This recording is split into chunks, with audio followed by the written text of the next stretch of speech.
बोलिए प्रेम से श्री सद्गुरु महाराज की जय। श्री सद्गुरु महाराज की जय। श्री सद्गुरु महाराज की जय।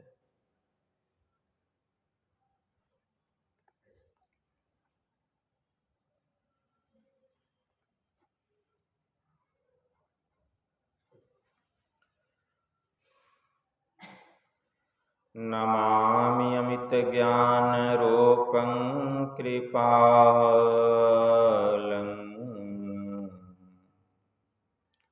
अगम बोधदाता सुबुद्धि निधि विशालं क्षमाशीलयति धीर गंभीर ज्ञानम्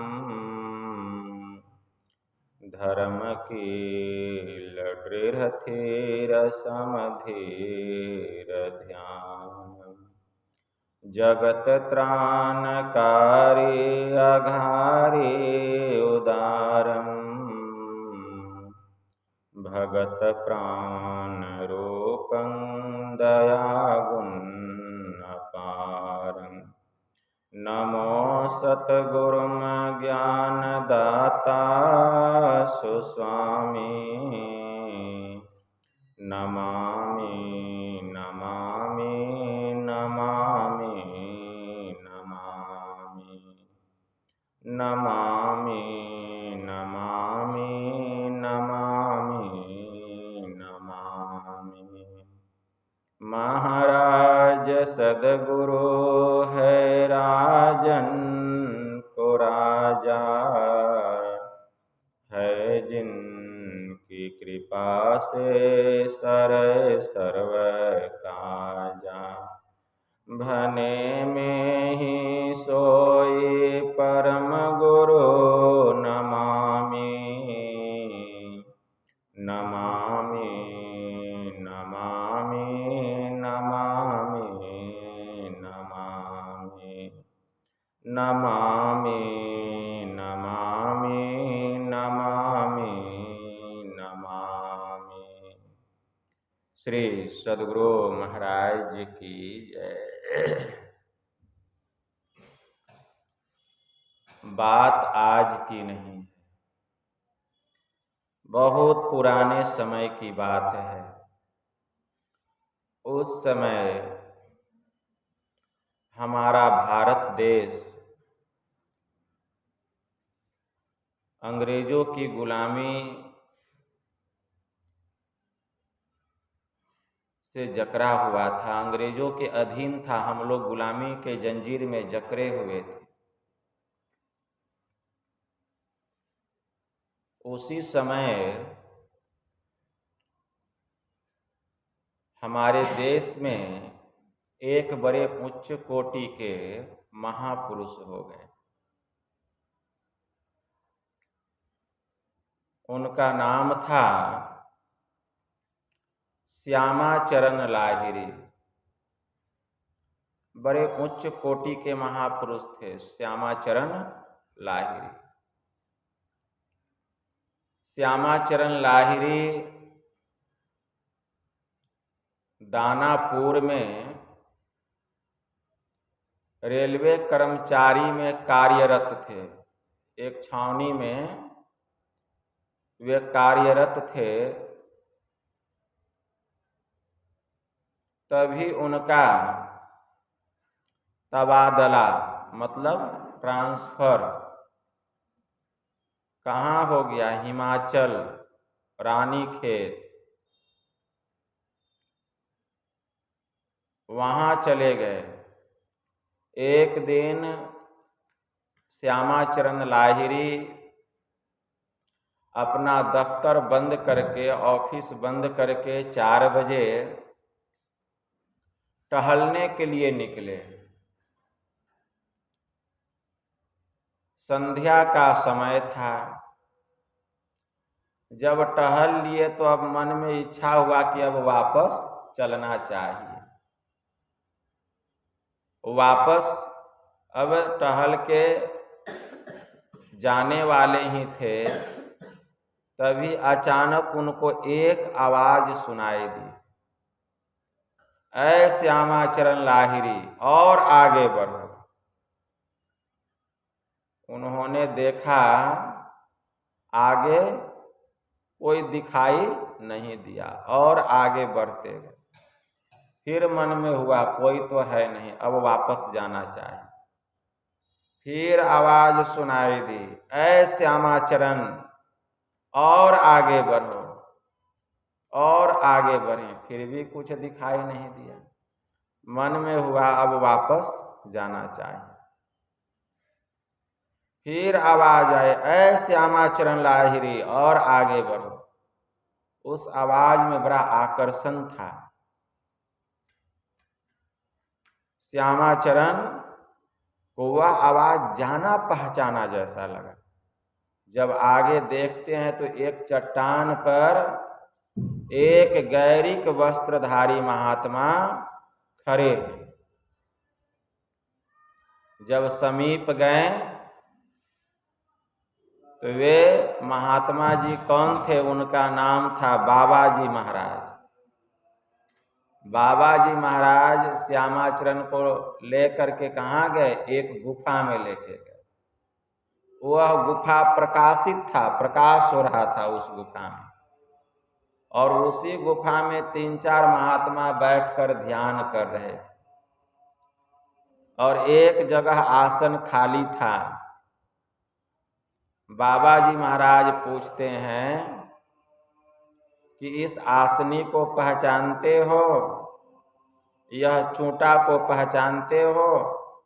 यह आशा कमंडल डंडा को पहचानते हो? कहते हैं बाबा जी, मैंने यहाँ जीवन में पहली बार आया हूँ, मुझे क्या मालूम, मैं कैसे पहचानूंगा? बाबा जी महाराज ने कहा,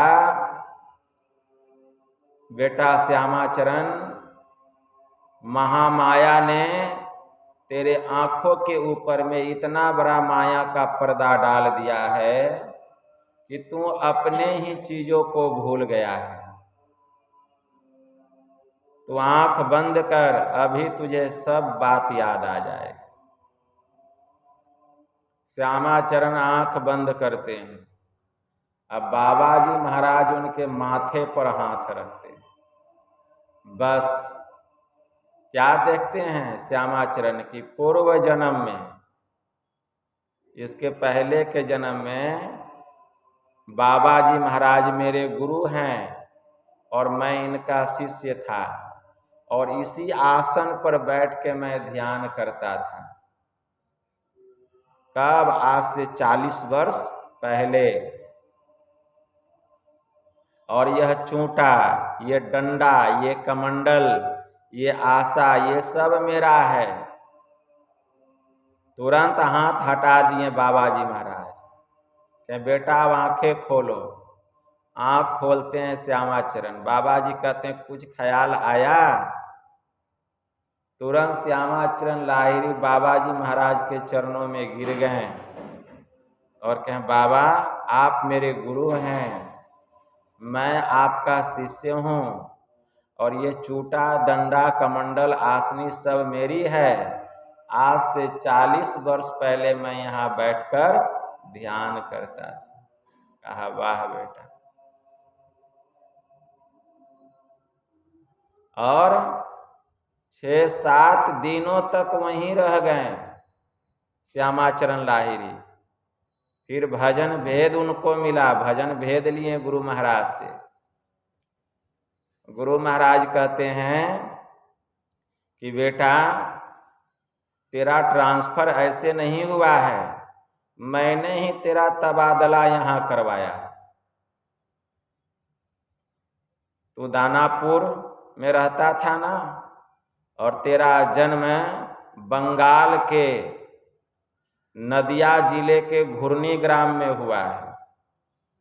श्यामाचरण लाहिरी का जन्म बतलाते हैं कि यह जो जन्म हुआ है तेरा कहाँ हुआ है? बंगाल में एक नदिया जिला है, और उसी नदिया जिला में एक घुर्नी ग्राम है, वहीं पर बेटा तेरा जन्म हुआ है। तेरा नौकरी कहाँ लग गया?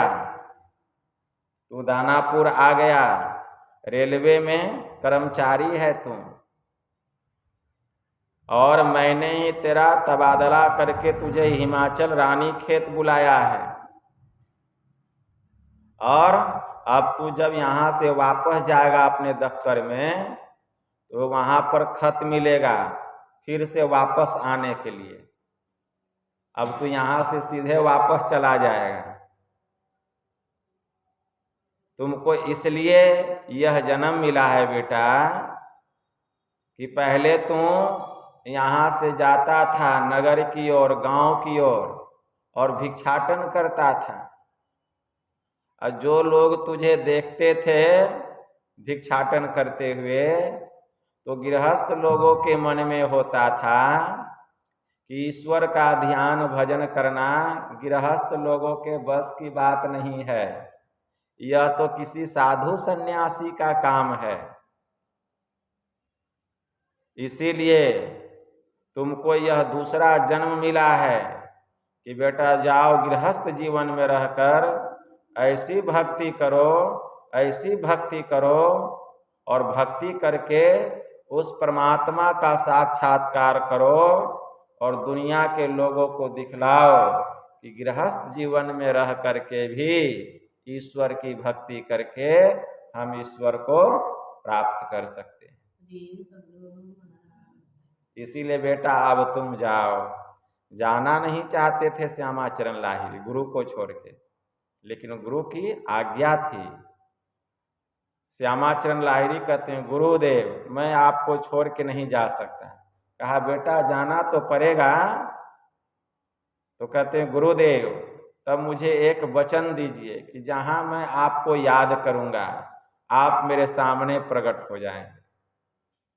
तो बाबा जी महाराज कहते ठीक है बेटा जाओ, मैं तुमको आशीर्वाद देता हूँ, जब भी तुम मुझको याद करेगा मैं तुम्हारे सम्मुख प्रकट हो जाऊंगा।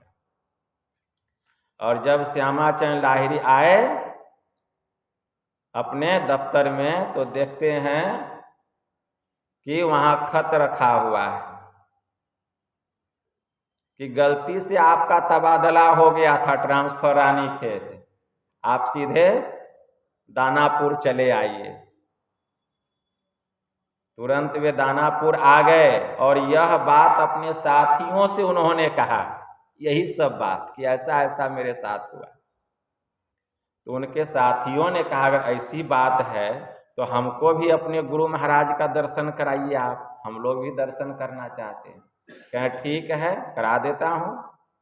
तो एक हॉल को साफ करवाएं, श्यामाचरण लाहिड़ी बड़ा हॉल था, हॉल को साफ करवाएं और अपने साथियों को खड़े कर दिए। हॉल के कमरे का दरवाजा चारों तरफ से बंद कर दिया गया और वहीं पर श्यामाचरण लाहिड़ी बाबा जी महाराज को याद किए। अब बस बाबा जी महाराज स्व शरीर प्रकट हो गए। तो सभी साथी लोगों ने बाबा जी महाराज का दर्शन किया। एक बार आरा जिला जहाँ के हम रहते हैं, आरा जिला के एक भक्त थे, उनका नाम था अजय शर्मा। अजय शर्मा आरा जिला के रहने वाले थे, अपने स्वपरिवार हरिद्वार गए हुए थे और हरिद्वार में हर की पौड़ी एक स्थान है, वहीं पर हल्ला हो गया कि बाबा जी महाराज प्रकट हो गए, बाबा जी महाराज प्रकट हो गए। सब लोग देखने के लिए जुट गए। तो विजय शर्मा जी का जो एक लड़का था वह भी दौड़ते हुए आया बाबा जी महाराज का दर्शन करने, और उसके हाथ में कैमरा था फोटो खींचने वाला। तुरंत जो है बाबा जी का फोटो खींच लिया, ठीक है ना, खींच लिया और खींच करके हुजूर के पास भेजा, महर्षि संसेवी परमहंस जी महाराज के पास। तो महर्षि संसेवी परमहंस जी महाराज वही रील जो है निगेटिव जिसको कहा जाता है, ठीक है ना, वो निकाल करके दिखलाते हैं। वो जो भगीरथ बाबा को देखिए इसमें कुछ दिखाई देता है निगेटिव में? कहा कि हाँ हजूर, एक ही शकल के दो व्यक्ति दिखाई दे रहे हैं, लेकिन एक वस्त्र में है और दूसरे निर्वस्त्र में है। कहें कि ये कौन है जानते हैं? ये श्यामाचरण लाहिरी के गुरु महाराज बाबा जी महाराज हैं और अभी भी वे जीवित हैं और उनकी आयु इसलिए बढ़ जाती है कि वे समाधि में चले जाते हैं और जब मन होता है प्रकट हो जाते हैं, जब मन होता है समाधि में चले जाते हैं। तो सुनिए, जो साधक होते हैं उसको जो है तन करके बैठना चाहिए ध्यान करने के लिए। सीधा पीठ की रीढ़ की हड्डी एकदम सीधा, फिर गर्दन सीधा, सिर सीधा। सीधा बैठ के ध्यान करने से क्या होता है? आपकी जो श्वास है वह कम चलेगी, आपकी जो श्वास है वह धीरे धीरे चलेगी। इससे क्या होगा? आपकी आयु बढ़ जाएगी। आपकी आयु क्या होगी?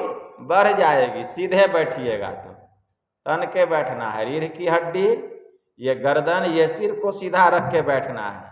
इससे सांस की गति धीमी हो जाएगी और तब जब ध्यान करेंगे तो सांस की गति धीमी होगी, आपकी आयु बढ़ जाएगी। पहला लाभ होगा, आपकी उम्र बढ़ जाएगी। जितना सांस की गति कम होगा, धीमा होगा, उतना आयु बढ़ते चला जाएगा। जितना श्वास की गति तेज होगा उतना आयु आपका कम होते चला जाएगा। आप देखे होंगे हाथी को, ठीक है ना? हाथी धीरे धीरे चलता है, धीरे धीरे चलता है ना हाथी, उसकी आयु 100 वर्ष बतलाई गई। हाथी की आयु 100 वर्ष। हाथी से भी धीरे धीरे चलने वाला कौन है? कछुआ। देखें कछुआ और धीरे धीरे चलता है, उसका आयु कितना बतलाया गया? 300 वर्ष। कछुआ का आयु 300 वर्ष। तो और धीरे चला तो जो जितना धीरे चलेगा उसकी सांस उतना कम निकलेगी, और जो जितना तेजी से चलेगा उसकी श्वास उतना ज्यादा निकलेगी। ठीक। और क्या? अजगर एक जगह बैठे रहता है, फन मार के देखते हैं, एक जगह, उसकी सांस एकदम धीमी, पता नहीं चलता है कि सांस ले रहा है कि नहीं ले रहा है, अजगर जो है। इसलिए उसका आयु 1000 वर्ष बतलाया गया है। एक अजगर की आयु 1000 वर्ष से भी ऊपर है, ठीक है ना? तो जिसकी श्वास जितना मंद चलेगी, जितना धीरे चलेगी, उसकी आयु उतनी बढ़ जाएगी।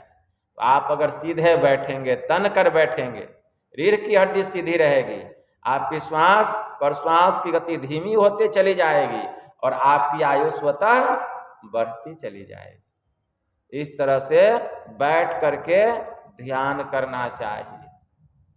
इसलिए महापुरुषों का कथन है कि सीधे बैठिए। भगवान कृष्ण ने कहा, सम आसन आसीनः समकायो यथा सुखम हस्ता उत्संग आधाय स्वानासागर कृते क्षणः। कि हे उद्धव, दोनों हाथों को तर ऊपर गोद में रखकर सुखपूर्वक सम आसन में बैठकर नासिका के अग्रभाग में अपनी दृष्टि की दोनों धारों को स्थिर करो। इससे क्या होगा? इससे सुषुम्ना में प्रवेश होगा, हमारी श्वास प्रश्वास की गति मंद ही नहीं बंद हो जाएगी। मंद ही नहीं होगी, क्या होगी? बंद हो जाएगी, रुक जाएगी। हम स्थूल से सूक्ष्म मंडल में चले जाएंगे, साधना में प्रगति हो जाएगा, प्रोग्रेस हो जाएगा, हम साधना में आगे बढ़ेंगे। तो इस तरह ध्यान करना चाहिए।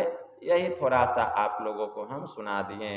बोलिए प्रेम से श्री सद्गुरु महाराज की जय।